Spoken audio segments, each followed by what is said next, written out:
warahmatullahi wabarakatuh.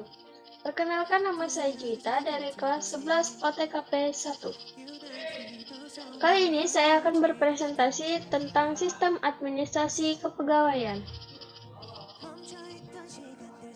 Yang pertama, ada pengertian sistem administrasi kepegawaian. Apa sih pengertian sistem administrasi kepegawaian itu? Sistem administrasi kepegawaian adalah suatu sistem yang mengelola perencanaan, pengorganisasian, perkembangan, pengendalian pegawai, sehingga tujuan yang diharapkan dapat tercapai. Kemudian, ada bentuk-bentuk sistem administrasi kepegawaian. Apa saja bentuk-bentuk sistem administrasi kepegawaian itu? Yang pertama, ada sistem kepegawaian terintegrasi. Adalah suatu sistem kepegawaian yang pengelolaan administrasi kepegawaiannya mulai dari rekrutmen, penempatan, pengembangan, penilaian, penggajian, sampai dengan pensiun pegawai ditentukan dan diatur oleh pusat. Kemudian yang kedua, ada sistem kepegawaian terpisah. Adalah suatu sistem kepegawaian yang pengelolaan administrasi kepegawaiannya mulai dari rekrutmen, penggajian, hingga pensiun yang dilakukan oleh setiap daerah. Yang ketiga, ada sistem kepegawaian terpadu. Adalah suatu sistem kepegawaian yang pengelolaan administrasi kepegawaiannya mulai dari penerimaan hingga pemberhentian pegawai yang berada di wilayah kerja tertentu dilakukan oleh badan tertentu.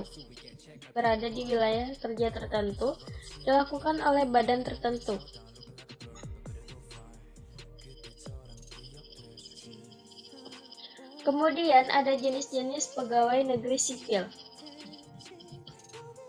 Yang pertama, ada pegawai negeri sipil pusat. Adalah pegawai negeri yang gajinya dibebankan kepada anggaran pendapatan dan belanja negara dan bekerja di pemerintah pusat dan di luar instansi induk.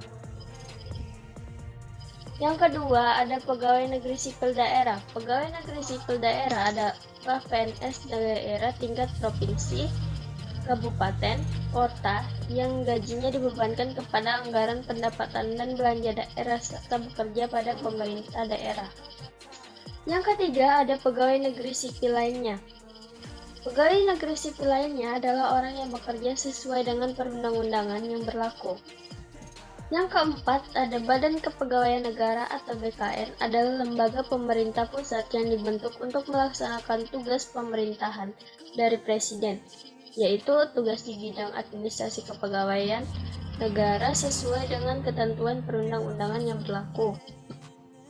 Kemudian yang kelima, ada Badan Kepegawaian Daerah atau BKD, adalah perangkat daerah yang melaksanakan administrasi pegawai negeri daerah dalam membantu tugas pokok pejabat pembina kepegawaian daerah.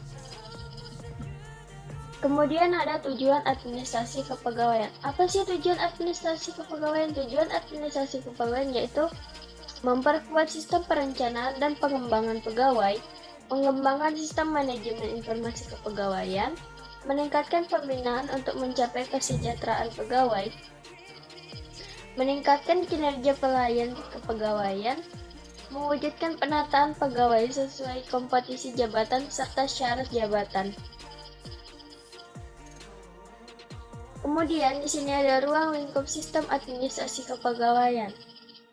Apa saja jenis-jenis ruang lingkup sistem administrasi kepegawaian? Yang pertama ada pengadaan pegawai.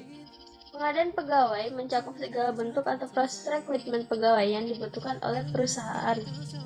Yang kedua, ada perencanaan dan pengorganisasian pegawai. Perencanaan dan pengorganisasian mencakup penjabaran atau deskripsi cakupan tanggung jawab serta hak dan kewajiban dari karyawan itu sendiri. Yang ketiga, ada pengembangan pegawai. Pengembangan pegawai akan mencakup kegiatan yang berkaitan dengan peningkatan skill pegawai.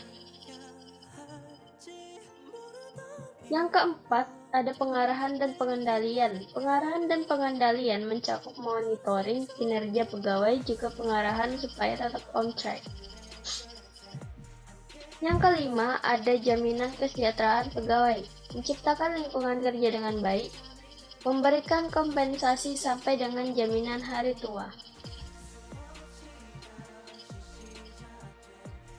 Baik, sekian presentasi dari saya. Jika ada kata yang salah, jangan disimpan di dalam hati.